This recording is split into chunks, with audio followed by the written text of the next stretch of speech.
제목이 예루살렘으로 올라갑시다 이런 제목입니다. 영어로 보면 Let's go up to Jerusalem.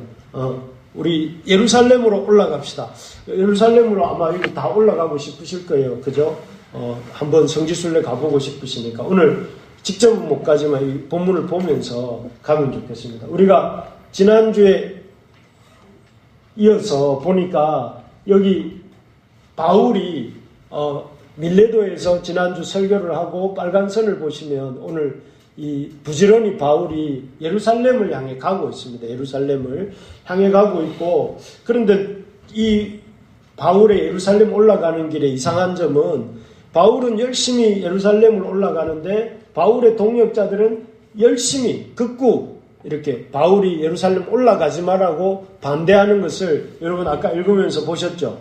그래서 보시면 바울의 동역자들 누가 반대를 하는가 하면 4절에 보면 바울이 여기 그 두로라는 곳에서 신자들을 만났는데 형제들이 일주일만 같이 지냈는데 일주일 동안 바울이 예루살렘 올라가는 걸 가지고 이렇게 같이 얘기를 하고 또 기도를 하는 중에 마음이 안 편했던 것 같아요. 그러니까 하는 말이 성령께서 알려주신 대로 바울에게 예루살렘에 가지 말라.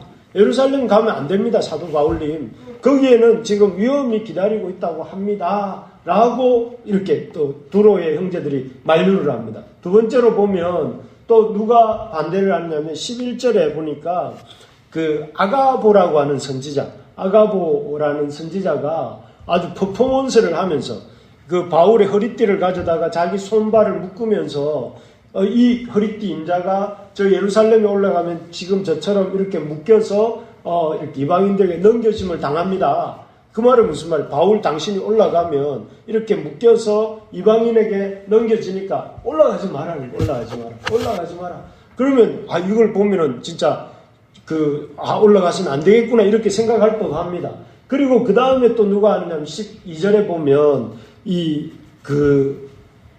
누가 이 지금 사도행전을 기록하고 있는 저자가 누구냐면 누가인데 여기 보면 우리는 그 말을 듣고 그곳 사람들과 함께 바울에게 예루살렘에 올라가지 말라고. 우리는 누구냐면 누가를 포함한 바울의 동역자들이에요. 그 1인칭 복수잖아요. 그죠? 그 바울에게 올라가면 안 됩니다.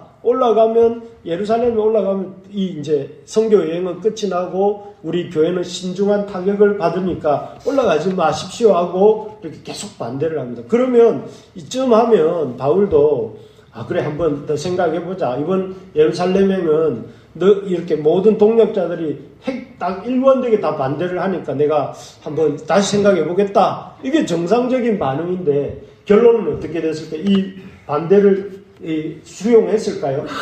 수용하지 않고 바울은 예루살렘으로 올라갑니다. 예루살렘으로 올라가서 이제 그 예루살렘에 입성하는데 아니나 다를까 예루살렘에 입성해서 바울은 맞고 군중들에 의해서 좀 구타당하고 또 체포당하고 그리고 재판에 넘겨집니다. 그래서 그렇게 되죠. 그런데 그 결과로 또 그런 어려움도 겪지만 바울에게 열매들도 맺혀요. 열매가 어떤 열매가 맺힐까요? 바울이 그렇게 이 반대에도 불구하고 그렇게 올라간 결과 어떤 결과가 오느냐면 첫째는 이방인 원래 바울이 예루살렘에 올라가려고 한 목적이 뭔지 기억나는 사람? 제가 계속 얘기했는데 바울이 왜 예루살렘에 올라가려고 했죠? 구제헌금을 전달하려고. 구제헌금 누구에게 주는 구제헌금입니까? 이방인 교회들이 돈을 모아가지고 가뭄을 당한 그 예루살렘 교회를 도우려고 가는 거예요. 만약에 이게 전달이 되면 어떻게 될까요? 바울이 이방인 교회 성도들이 모은 헌금을 유대인 교회, 예루살렘 교회에 전달할 때에 그것을 통해서 유대인 교회가 이방인 교회의 형제들을 진짜 형제로 맞이하게 받아들이게 되죠.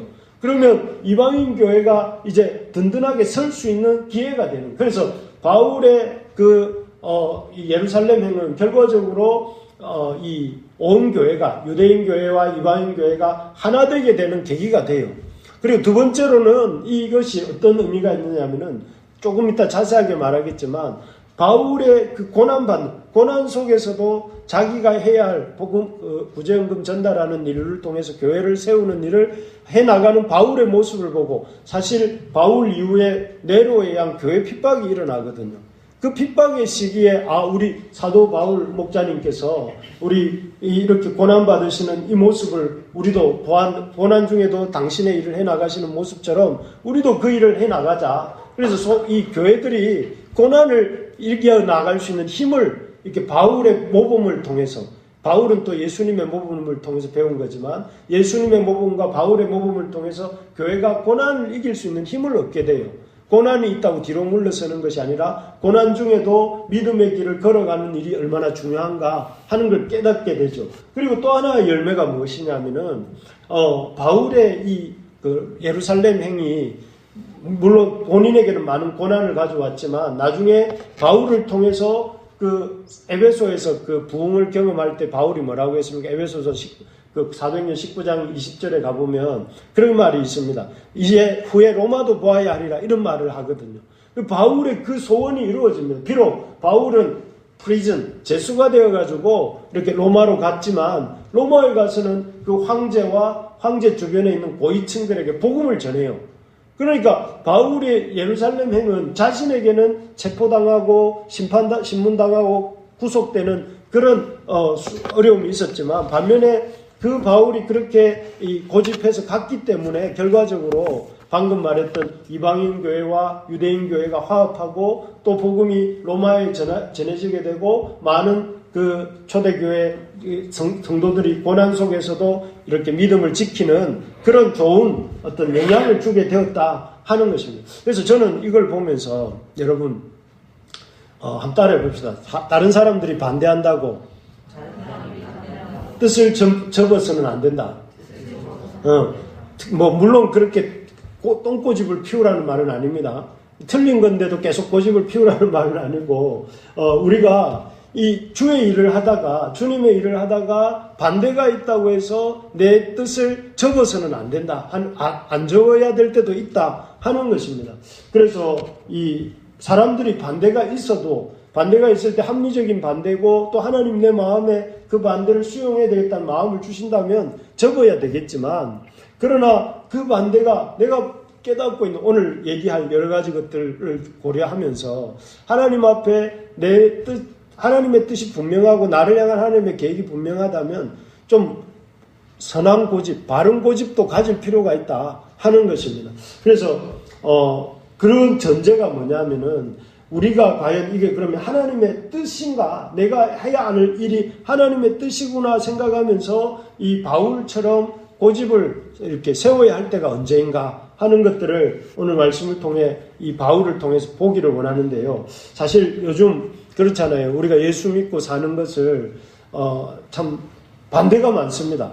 아직도 교회 다니냐 이런 말도 하고 옛날에는 교회 다닌다고 하면 약간 그래도 이제 좀 저분은 신실하겠구나 하는 마음으로 이렇게 우리를 쳐다봤는데 요즘은 교회 다닌다 하면은 이렇게 이렇게 아직도 그 교회를 다니십니까? 아는 듯한 이런 사람들을 여러분 좀 만납니까?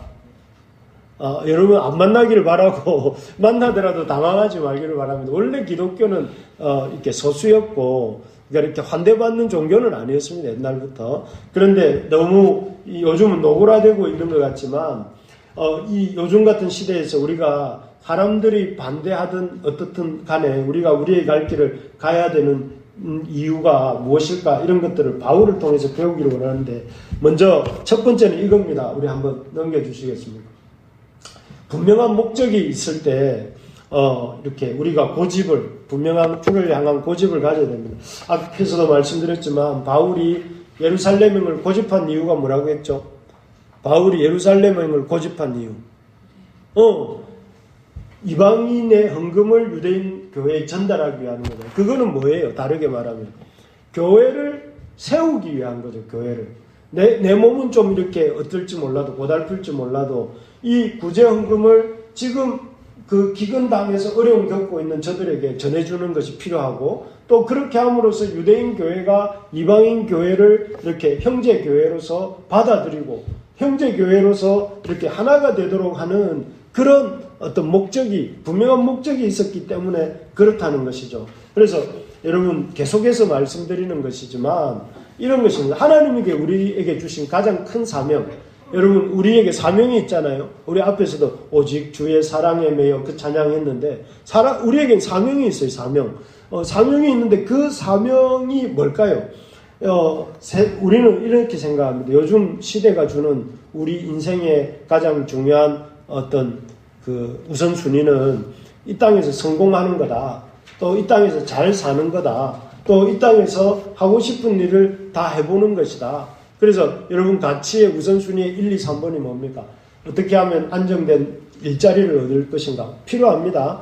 그리고 또 어떻게 하면 내가 사람들로부터 성공했다는 평판을 받으면서 살 수 있을 것인가? 그리고 어떻게 하면 내가 좀 더 많은 이렇게 부를 이렇게 가지게 될 것인가? 이런 것들이 많습니다. 물론 이런 것들을 안 중요하다 하는 것은 아닙니다. 그러나 그것보다 더 중요한 그것을 이룸으로써 하나님 우리가 잘 살게 되고 성공하고 또 그렇게 사람들로부터 인정받는 것을 통해서 이루기를 원하시는 게 있어요. 우리의 삶이 이루기를 원하는 더 큰 사명이 있는데 그게 뭐냐면은 주의 뜻입니다. 주의 뜻. 그래서 14절에 이렇게 나옵니다. 14절을 한번 보시면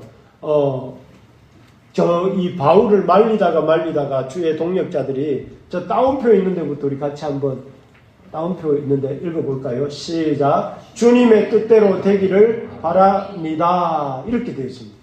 성도들이 뭐라고 하냐면 바울에게 뭐라고 말하냐. 주님의 뜻대로 되기를 바랍니다.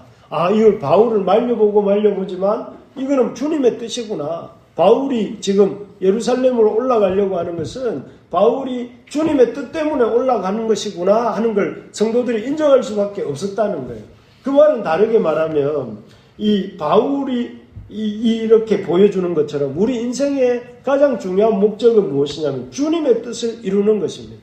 그래서 여러분 우리 주기도문 외울 때에 뭐라고 외웁니까? 하늘에서 아버지의 뜻이 이루어진 것 같이 땅에서도 이루어지기를 원합니다 하고 우리가 외우잖아요. 주의 뜻이 이루어지는 것을 우리가 이렇게 이 땅에서 우리 삶에서 가장 중요하게 생각해야 됩니다. 그래서 이 땅에 하나님의 뜻이 이루어지고 하나님의 뜻이 이루어지면 어떻게 돼요? 이 땅에 하나님 영광을 받으시잖아요. 하나님 뜻이 이루어지고 하나님이 뜻하시고 계획하신 게 하나님의 뜻하시고 계획하신 대로 이루어지는 걸 보면 사람들이 야 하나님은 놀라우신 분이시다 하고 하나님 영광을 받으시잖아요. 하나님 영광을 받으면 그곳에 뭐가 임해요? 하나님 나라가 임하는 거잖아요. 그곳에 하나님의 통치가 임하고 하나님 나라가 임하고 그래서 우리가 주의 뜻을 위해 삶으로 하나님의 영광을 나타내고 하나님의 나라가 임하게 하는 것이 우리의 이렇게 인생의 중요한 사명입니다. 그래서 여러분 우리 인생의 가장 중요한 사명은 뭐냐면 나를 통해 하나님이 영광 받으시는 거예요.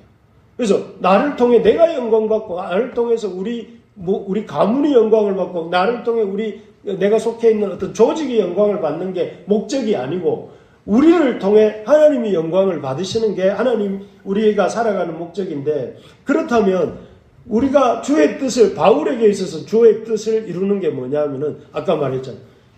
이방인 교회인 에베소 교회, 빌립보 교회, 데살로니가 교회 이런 교회들을 든든하게 세우는 것이 바울이 생각하는 하나님의 뜻을 이루는 것이었어요.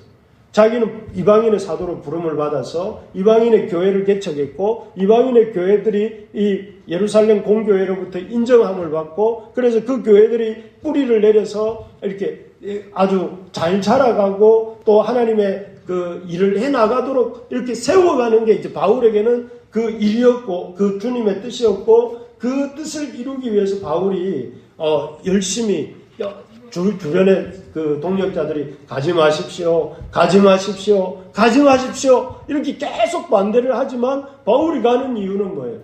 이게 주의 뜻, 자기에게 주신 주의 뜻, 에베소 교회 우리 얼마 전에 본 거죠. 에베소 교회, 빌립보 교회, 데살로니가 교회, 고린도 교회 이런 교회들을 이렇게 온전히 세우기 위한 것이었다 하는 것입니다. 그래서 실제로 바울이 그 구제헌금을 전달했어요. 예루살렘 교회 이런 와중에 그렇게 정성들의 모은 헌금을 예루살렘 교회에 전달한 이후에 놀랍게도 예루살렘 교회 유대인들이 이방인 교회를 신자로 인정할 수 있니 없니 아니면은 그 사람들을 받아들이니 마느니 이런 말들이 쑥 들어가 버려요.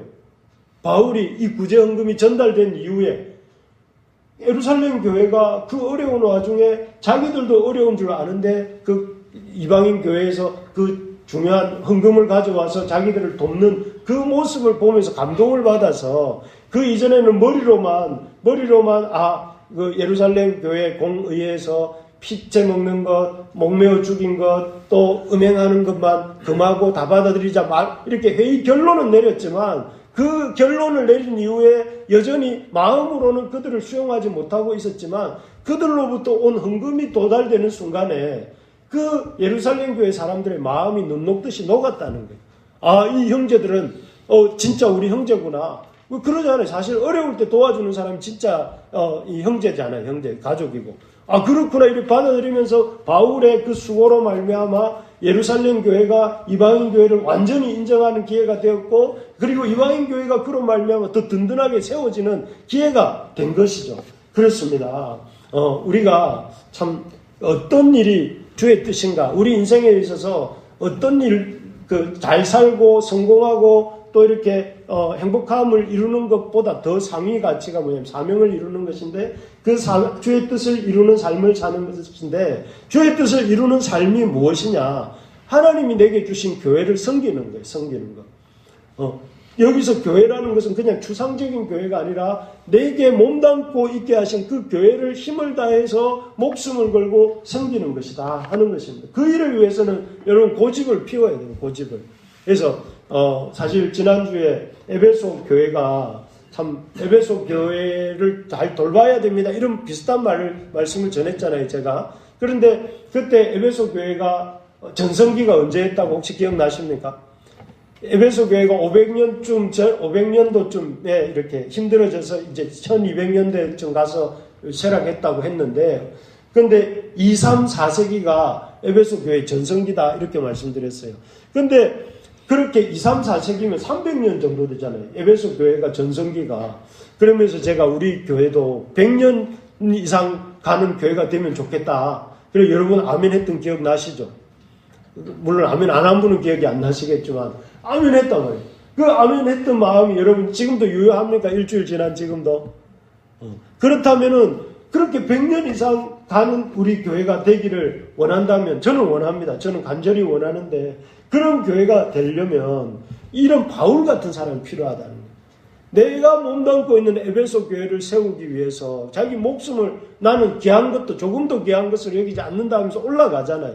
그런 바울 같은 사람이 필요하다는 거예요. 그래서 맞는 데에도 올라가고 붙잡힌 데에도 올라가고 내가 죽을 수도 있다 해도 올라가는 그런 바울 같은 한 사람이 있었기 때문에 에베소 교회와 빌립보 교회와 데살로니가 교회와 고린도 교회가 교회로 지금도 우리에게 세워졌고 그 기억이 우리에게 오고 있는 거잖아요.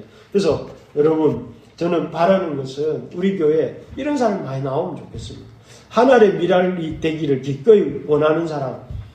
그래서 저는 죽어도 좋습니다. 나는 우리 교회를 위해서 죽어도 좋습니다. 이 너무 무서운 말이라가 여러분들한테 죽어도 좋은 사람 손들어 보십시오. 이렇게 말은 못하겠지만 여러분 죽어도 좋습니다. 그러다 보니까 생각이 나네요. 옛날에 우리 여호수아서 14장에 보면은 이 산지를 내게 주소서 하면서 우리 젊을 때 우리 믿음의 친구들하고 우리 뼈를 캠퍼스에 묻자. 그러면서 뼈를 캠퍼스에 그때 그 말이 얼마나 무서운 말인지 모르고 우리는 했네요. 그렇게 하면서 대학교 2학년, 3학년 때 그렇게 말했던 친구들이 대부분 다 지금 목사가 되고 간사가 되고 또 은퇴한 사역자들이 된 것 같아요. 그래 그걸 보면 그때 우리의 마음이 뭐였냐면은 죽자. 그리고 주를 위해서 내 목숨도 내어놓자 이렇게 말을 해서 아마 그때 부흥이 왔던 것 같아요. 우리가 제가 86학번이니까 86, 87, 88, 89 그때 그런 사람들이 많았고 그런 시대에 그런 부흥의 역사가 일어났는데 저는 우리 교회에도 이런 사람들이 한 명이라도 나타나면 교회는 부흥될 줄로 믿습니다. 여러분 우리 교회를 위해서 좀 이렇게 우리 목숨을 바칩시다. 남이 들으면 좀 무서운 말 같지만 이 다른 의미가 아니라 바울이 그랬던 것처럼 하나님의 뜻을 이루기 위해서 그런 마음을 드리는 저와 여러분들이 되기를 소망합니다. 두 번째로 보면 바울이 예루살렘을 올라가기를 고집하는 이유는, 자, 읽어봅시다. 시작. 주님의 뜻을 고난 속에서도 이루려야 한다. 우리 아멜리아 한번 2번 읽어주세요. 어려움 속에서도, 고난 속에서도 주의 뜻을 이루고자 하는 그런 마음이 있었다는 거죠. 예를 들어서 누가가 지금 사도행전을 기록한 사람이 누가예요. 그리고 누가복음을 기록한 사람이 누구일까요? 누가예요. 그죠? 누가복음과 사도행전을 같이 기록했는데, 신기한 사실은 누가가 어떤 의도성을 가지고 바울이 체포당하는 걸 기록하고 있는데, 그건 뭐냐 하면은 예수님의 마지막 가는 길과 바울이 가고 있는 그 마지막 길을 이렇게 비슷하게 그리고 있어요. 예를 들어서 이런 거죠. 예수님이 예루살렘 올라가실 때 계속해서 자기가 체포당하고 십자가에 못 박히고 죽으시고 부활할 것을 예고하시거든요. 그런데 바울도 아까 본 것처럼 뭐라고 했습니까? 제자들이 예루살렘 올라가지 말 것을 계속 얘기하고 그 제자들을 통해서 고난받을 것과 체포당할 것과 이방인에게 넘겨질 것이 예고되잖아요. 비슷해요. 그리고 또 예수님이 그 제사장에게 처음에 넘겨졌다가 그 다음에는 헤롯에게 갔다가 빌라도에게 갔다가 죽임 당하시잖아요.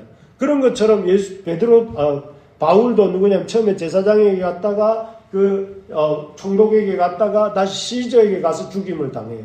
그리고 이 바울이 또 이렇게 신문당하는 그런 장면도 비슷하고, 그래서 바울은 누가는 바울과 예수님의 마지막을 거의 비슷하게 그리고 있습니다. 그 이유는 누가가 그렇게 그리고 있는 것도 있지만 또 동시에 이 바울이 그렇게 예수님이 고난의 길을, 십자가를 길을 걸어가셨던 것처럼 바울도 그렇게 예수님의 그 십자가의 길을 걸어가는 모습, 그리고 그것을 통해서 나중에 보면 예수님이 장사한 지 사흘 만에 부활하셨던 것처럼 바울도 이렇게 됩니다. 한번 보여주십시오. 여기 사도행전 28장 30절 31절에 보면 이런 내용이 나옵니다. 우리 같이 한번 읽어봅시다. 시작. 바울은 자기 셋집에 꼬박 2년을 지내면서 자기를 찾아오는 사람들을 다 맞이했습니다. 다음 구절. 그는 담대하게 그리고 아무런 방해도 받지 않고 하나님 나라를 전하고 주 예수 그리스도에 관해 가르쳤습니다. 지금 바울이 로마에 가서 아주 담대하게 그 로마의 그 많은 그 고위층 사람들에게 하나님 나라를 전하고 있는 장면으로, 지금은 막 고난받는 장면인데 예루살렘에서 사도행전 마지막은 뭐가 나오냐면 바울이 그 로마에 가서 사자우를 토하면서 거기서 복음을 전하고 있는 모습으로, 예수님이 십자가에 죽으셨지만 피와 물을 다 쏟으시고 죽으셨지만 예수님이 3일 만에 부활하셔서 그 부활의 영광을 이렇게 제자들에게 보여주신 것처럼 바울도 예수님이 십자가를 통해서 부활의 영광에 도달하신 것처럼 바울도 고난을 통해서 그 하나님의 복음을 힘차게 전하는 로마에서의 마지막 모습으로 연결시키고 있는 것이죠. 그래서 이걸 통해서 예수님도 십자가 고난을 지셨기 때문에 그 부활의 영광이 있었고, 바울도 그 십자가 그 어려운 그 고난의 시간들이 있었기 때문에 그 놀라운 영광을 이렇게 맛보게 되었다 하는 것을 의도적으로 보여주려고 하는 것입니다. 만약에 여러분 바울이 이런 고난의 길을 가지 않았다면 어떻게 됐을까요? 바울이 힘들다고 사람들이 예루살렘 올라가지 말라는 말을 듣고 그냥 머물렀다면 어떻게 됐을까? 에베소에 머물렀다면 에베소에서 훌륭한 목회자로 남았겠죠. 훌륭한 목회자가 저 에베소에 있다 하더라. 그리고 에베소 사람들은 좋았겠죠. 에베소 사람들은 좋고 에베소에서는 선한 영향력을 줬겠죠. 그러나 바울이 생각하는 그런 로마에까지 복음이 전해지고 1세기 교회 모든 교회들이 그 바울을 통해서 힘을 얻는 그런 역사는 없었을 것이고, 그렇다면 사도행전의 역사도 없었을 것이고, 사도행전의 역사가 없었다면 오늘날 이 로마 교회도 없었을 것이고, 브루심의 교회도 없었을 것이고, 정년우도 없었을 것이에요. 자기가 힘들어 수고하면서 복음을 땅끝까지 전하려고 했던 바울이 있었기 때문에 복음이 그 후에 많은 제자들을 통해서 복음이 또 전해지게 되었고 그 복음이 흘러서 이 동방의 작은 나라 한국까지 왔고 그 가운데 우리에게 온 것이에요. 이게 바울이 고난을 이렇게 힘들어서 피했다면 오늘 우리가 없는 거죠. 예수님이 만약에 힘들다고 예루살렘에 올라가지 않았다면 어떻게 됐을까요?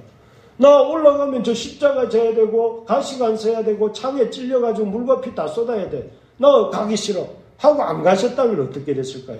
저와 여러분들은 없었을 거예요. 예수님이 힘들다고 십자가를 지지 않았다면 부활도 없었을 것이고 죄인들의 제사함과 구원도 없었을 것이고 그런 제사함 받은 죄인들이 없었다면 복음이 오늘 우리에게까지 오지도 않았을 거예요. 고난이 있었기 때문에 고난을 길을 주님이 가셨고 사도 바울이 그 주님의 길을 따라갔기 때문에 오늘 우리의 제사함이 있고 우리가 있고 우리 교회가 있고 구원의 소망이 있는 것입니다. 그래서 바라는 것은 여러분 고난이 가치를 아는 우리가 되기를 소망합니다. 주님의 뜻을 이루기 위해서는 뭐가 필요하냐면 고난이 있어야 돼요. 고난의 가치를 아는 그래서 고난의 대가를 지불할 줄 아는 그런 사람이 하나님의 그런 영광도 맛보게 된다. 우리 형제들이 그 몸을 만들기 위해서 운동을 열심히 하잖아요. 열심히 하라는 말입니다. 열심히 우리 자매들도 제가 보니까 지난주 우리 예배 마치고 배드민턴을 치러 갔는데 벌써 전 신라시대 이야기처럼 까마득하게 느껴지지만 어쨌든 그때 배드민턴 치러 가보니까 제가 아주 뼈저리게 느낀 게 하나 있었습니다. 체력을 길러야 되겠구나. 실력은 두 번째다. 한 세트 하고 나니까 두 번째 세트에 다리가 후덜거려가지고 미네자매를 도저히 감당이 안 되더라고요.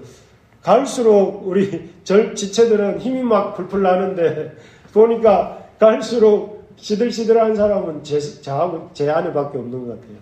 그래서 제가 느낀 게 운동을 많이 해야 되겠구나 느꼈는데 그런 것처럼 운동을 많이 하는 것처럼 또 올림픽 출전하는 사람들이 어떻게 합니까?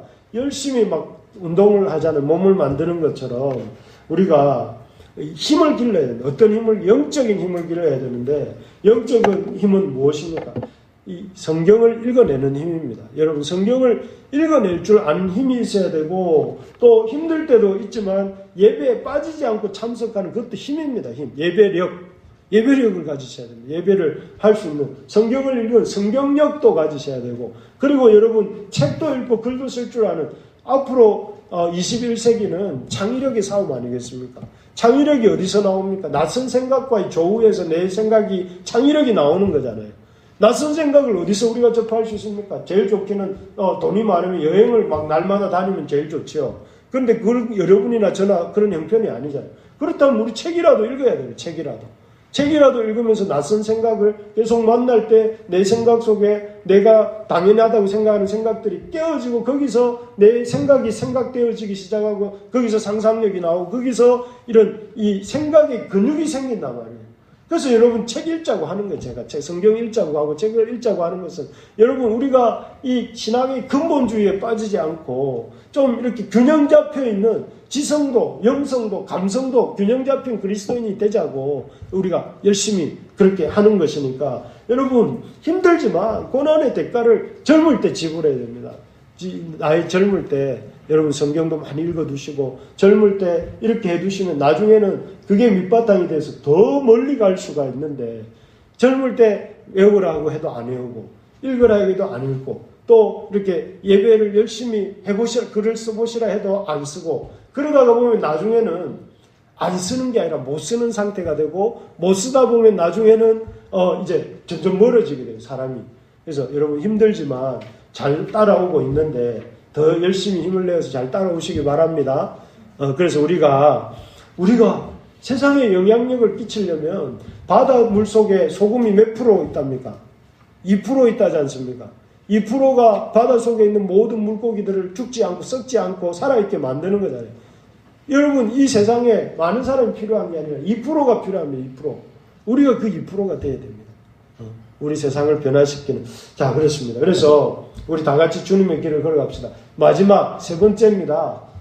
우리 레지날드 영어로 한번 읽어주시고 여러분 의미를 생각하면서 한번 들어봅시다. He had a clear confidence in the guidance of the Holy Spirit.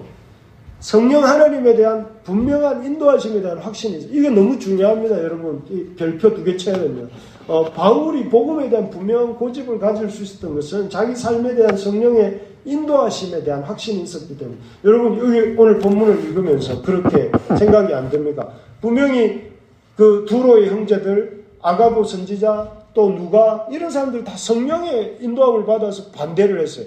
안 됩니다, 안 됩니다. 올라가면 안 됩니다. 성령님께서 우리에게 말씀하셨습니다. 그 위에 가면 당신을 이렇게 잡아가두고 이렇게 묶고 때리고 할 것입니다 하고 반대를 했어요. 근데 바울 역시 뭐라고 했냐면, 나도 성령에 매여서 예루살렘으로 올라간다. 그러면 여러분, 여기서 의문이 생기잖아요. 분명히 같은 성령이 한쪽으로는 이렇게 가지 말라고 말하도록 그 형제들에게 말을 하고, 또 한쪽으로는 바울에게 올라가라고 말씀한 꼴이 되잖아요. 그러면 이것은 무엇을 말하는 거예요? 어느 게 성령님의 말씀입니까? 올라가라고 하는 사람들이 성령님의 말씀을 받고 있는 것입니다. 아니면 올라가겠다고 하는 바울이 성령의 인도하심을 받는 걸까요? 저는 이렇게 생각합니다. 이게 성령님께서 두 그룹에게 똑같은 말씀을 주셨다고 생각해요.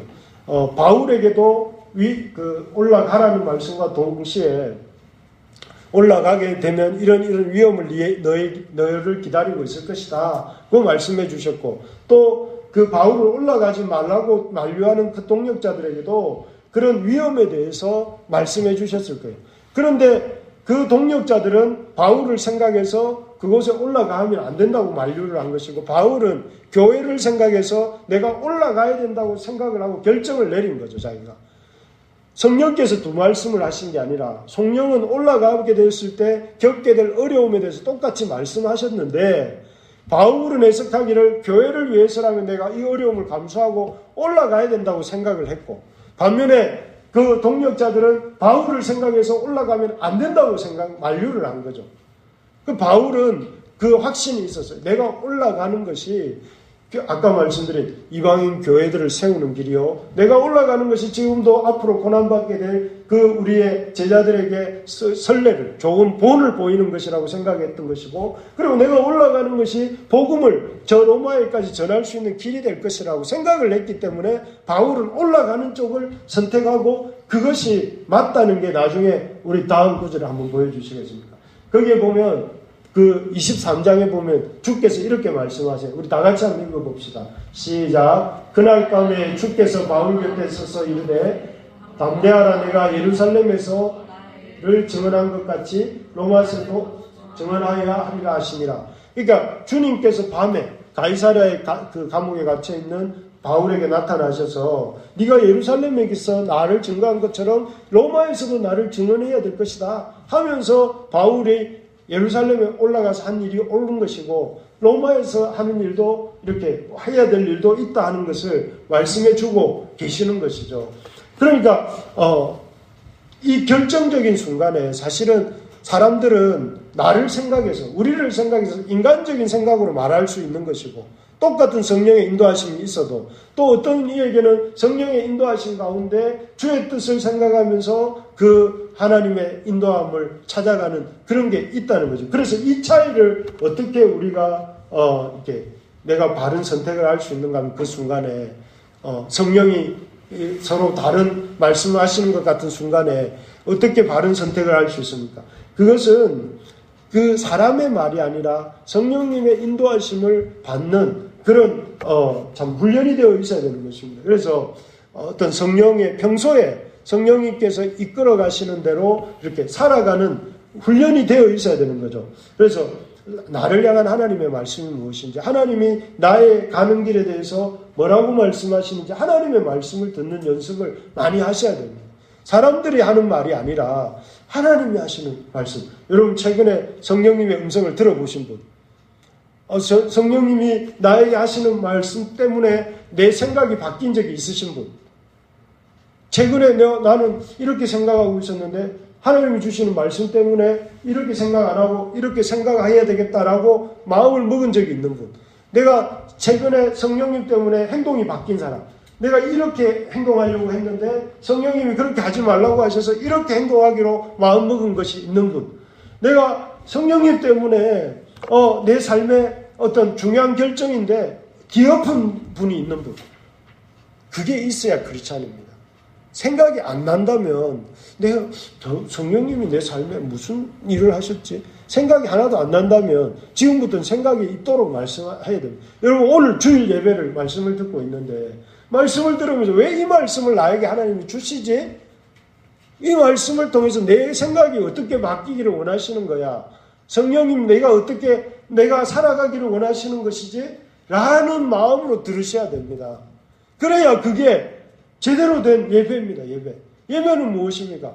내가 예를 들어서 주님 앞에 뇌를 숙이는 거 아닙니까? 하나님 내 생각은 이렇지만 내 이렇게 빳빳하게 내 생각 세우고 살지 않고 내가 주님 앞에 내 생각을 이렇게 숙이겠습니다. 이게 예배거든요. 그럴 때 하나님 영광을 받으십니다. 하나님 앞에서 우리의 생각이 나는 이 길로 가고 싶지만 하나님이 그 길은 아니단다. 네가 그 길로 가려고 생각하지만 내 생각에는 이 길로 가는 게 맞아. 라고 말씀을 해주시면 주님 내 생각에는 이 길이지만 주님이 이를 길이라 말씀하시니까 나는 이 길로 가겠습니다. 그게 자기 부인이고 그게 바로 성령의 인도함을 받는 삶이고 그게 바로 하나님의 영광 받는 삶이라는 거예요. 그래서 여러분 삶 속에 이게 있어야 됩니다. 날마다 주님이 주시는 말씀으로 말미암는 여러분들의 생각의 교정, 행동의 교정 그리고 삶의 교정이 일어나는 사람이 여러분 이 바울처럼 결정적인 순간에 어떤 사람은 이렇게 말하고 어떤 사람은 이렇게 말하고 어떤 사람은 또 저렇게 말할 때 아니야 그런 사람들의 얘기 안 중요해. 내가 중요한 건 내 주님이 말씀하신 그 말씀이고 그 말씀대로 나는 살아갈 거야. 이게 있어야 된다고요. 여러분 그게 없으면 이렇게 바람에 나는 그 비닐봉지처럼 이렇게 날아갔다가 저렇게 날아갔다가 그렇게 된다는 거예요. 그래서 여러분 어쩌든도 우리가 젊은 시절에 주님을 만나고 오늘 말씀드렸지 않습니까? 우리 이제 말씀을 맺겠습니다. 첫 번째로 뭐라고 했습니까? 바른 고집, 예루살렘으로 올라가는 누가 뭐라든지 간에 예루살렘으로 올라가는 삶을 살려면 주의 뜻을 잘 분분하는 사람이 되어야 됩니다. 사람들 말이 아니라 주의 뜻이 무엇인가? 주의 뜻은 무엇입니까? 하나님의 교회를 내가 몸담고 있는 교회를 세워가는 거예요. 왜 교회를 세우라고 하십니까? 교회야말로 이 땅에서 영원까지 이어지는 그것이고 영원에서 영원까지 이어지는 것을 추구하는 삶이 가치 있는 삶이기 때문에 그렇습니다. 여러분 나머지는 다 사라집니다. 다 사라지지만 하나님의 교회, 하나님의 영광은 남기 때문에 주의 뜻을 위해 살아요. 두 번째는 뭐라고 했습니까? 우리 읽어봅시다. 시작. 고난 속에서도 주님의 뜻을 이루려 해야 합니다. 모든 가치 있는 것은 고난을 통해 오기 때문에 십자가도 질 수 있고 예루살렘에 올라갈 수 있고 두드려 맞을 수 있어야 됩니다. 여러분 예수님 때문에 맞을 각오를 하고 살아야 됩니다. 마지막입니다.